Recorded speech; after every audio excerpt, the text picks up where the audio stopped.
Alors, les craintes que j'avais avant de mettre mon enfant dans ce milieu d'accueil ici, c'est la séparation. Je pense que c'est ce qu'il y a de plus difficile à vivre pour une maman. Les craintes que j'avais, c'est premièrement qu'il n'y trouve pas sa place, qu'il se sente mal, qu'on l'abandonne. Est-ce que mon enfant va donc recevoir toute l'attention espérée? La seule crainte qu'on a eue, c'est que, qu'il soit malade pendant la journée. Je vais dire, en tant que nouveau papa, moi, j'avais entendu des amis dire, oui, la crèche c'est bien, chez une puéricultrice c'est mieux. Ma crainte, c'était qu'il trouve peut-être pas sa place, que ce soit peut-être compliqué avec les autres enfants, avec l'accueillante, voir un peu comment ça allait se passer les premiers moments, comment j'allais pouvoir aussi le laisser dans les premiers jours pour aller travailler. Si, j'avais une crainte, c'était le regard des puéricultrices, alors je dirais. Mais ici, moi, je me suis pas du tout senti jugé.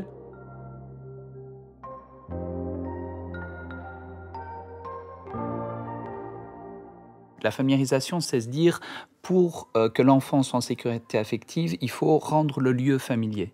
Il faut rendre l'inconnu familier, l'inconnu connu pour l'enfant. Et le meilleur moyen de faire, c'est que le parent soit présent à ses côtés pour le rassurer, pour se dire « je suis là avec toi, je suis là dans un espace que tu ne connais pas, je suis là dans un espace qui est qui peut éveiller toute une série d'émotions chez l'enfant. Ça peut être de l'excitation, de la joie, ça peut être aussi des émotions comme de la tristesse, de la peur, etc. » Donc voilà, la familiarisation, c'est vraiment donner une place aux parents avec son enfant pour rendre l'inconnu connu. Super, Liv. Hop, racontera à papa et à maman. Voilà, vas-y. Ouais. Et dis, tu progresses depuis hier. Voilà, il y a de l'idée, hein, ça va aller. Oh oui.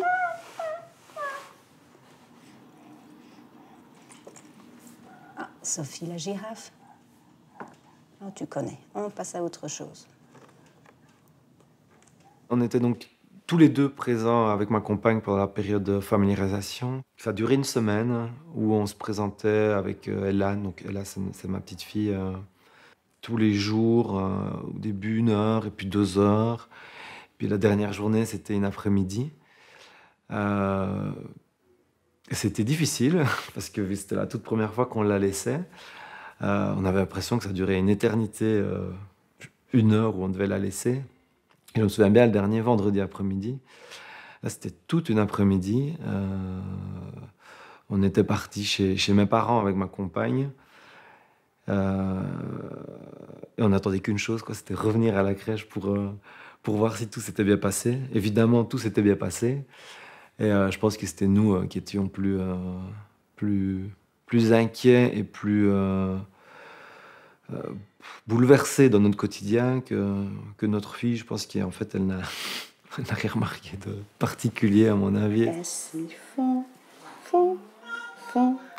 les petites marionnettes. Ainsi font 3 petits tours et puis s'en vont. Oh! Quelles sont les petites mains?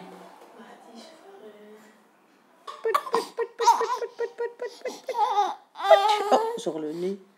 Tchoup, tchoup, tchoup, tchoup, tchoup. Sur le petit nez.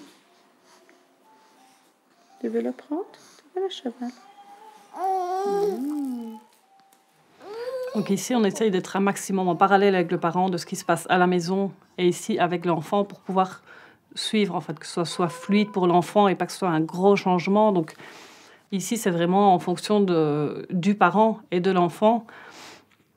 Donc on n'a pas d'habituation type, on s'adapte. Donc il peut y avoir une habituation qui va se passer en 1 semaine et une habituation qui va prendre 1 mois peut-être. Donc on essaye de se mettre vraiment pour trouver le rythme de l'enfant et du parent, parce que des fois le parent a besoin aussi de trouver son rythme pour pouvoir lâcher son enfant et nous le laisser en quelque sorte. Donc pendant cette familiarisation, entre parler et écouter, du coup je te repose la question, Caro, désolé, tu penses que tu es plutôt de quel côté entre parler et écouter?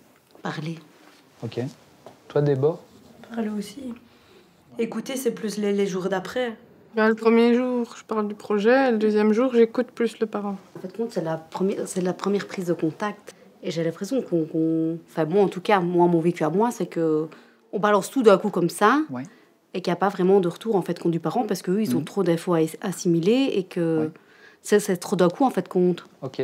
Et même eux ils ne savent plus où donner la tête limite et. Ouais, et puis on s'adapte aussi aux parents. Moi le premier jour j'aime bien d'abord demander s'ils ont des questions. Ok, d'accord.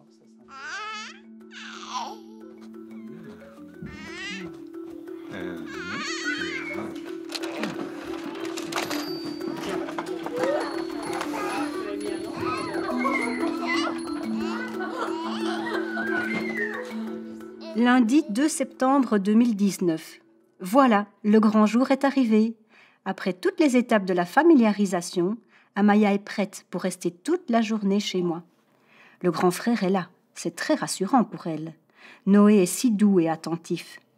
Amaya observe avec attention son nouvel environnement. Elle préfère rester dans les bras.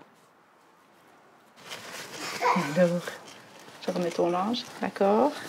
Je te soulève un petit peu les fesses. Hop. Je mets un tout petit peu de crème. Voilà. Regarde, je vais refermer le petit pot et le ranger dans l'armoire. Maman, c'est maman qui t'a conduit ce matin à la crèche. Elle est partie travailler à l'école. Ah oui. Je rattache ton body. Pour pouvoir se détacher de ce qu'il connaît, l'enfant va devoir, il aura besoin de s'attacher à quelque chose qui lui donne justement de la confiance, de la sécurité. Et c'est en cela que la personne de référence et la personne qui va le suivre, elle est très importante. Et cette puéricultrice de référence va vraiment être l'élément clé au début. Donc, elle va, pendant ses premières familiarisations, être très, très, très présente. C'est elle qui va vraiment devenir la figure de confiance de l'enfant à la crèche. Elle le connaît très en profondeur et elle peut, avec lui, vraiment faire un long bout de chemin sur le temps de la crèche pour faire perdurer cette confiance. Et qui va aussi, pour les parents, être quelque part un repère utile et nécessaire.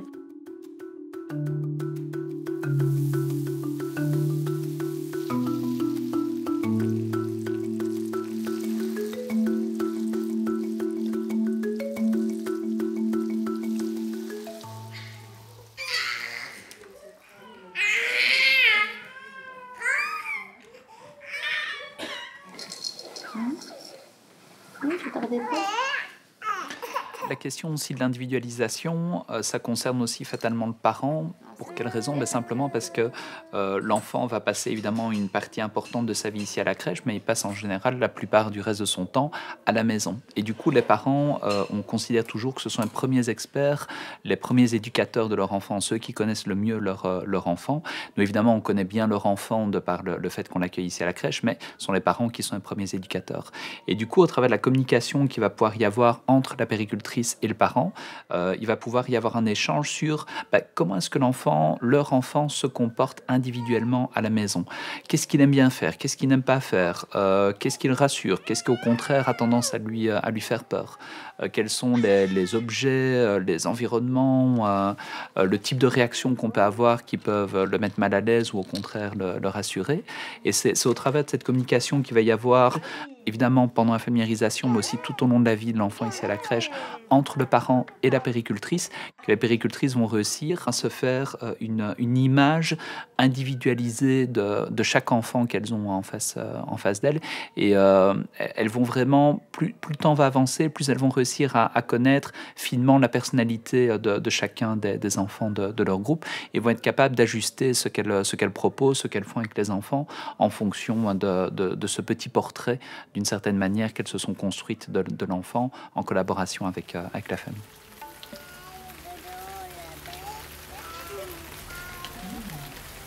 Au final, on ressent une attention particulière. On se sent vraiment bien écouté et on ressent qu'elles sentent nos inquiétudes. Elles sentent nos inquiétudes, donc elles savent très bien nous rassurer dans ce sens-là, avant même qu'on ait pu formuler nos craintes. En fait, l'importance aussi de la familiarisation, c'est parce que nous sommes 3 acteurs dans cette relation-là. Il y a les parents, l'enfant, et puis il y a moi-même ici, l'accueillante. Parce qu'il faut arriver à sécuriser l'enfant, sécuriser les parents, et puis il faut se comprendre tous ensemble. C'est vraiment une relation triangulaire très importante, et la communication est hyper importante entre nous tous. Voilà. Et si l'enfant est en sécurité, si les parents sont en sécurité, d'office l'enfant se sentira en sécurité et tout se passera au mieux.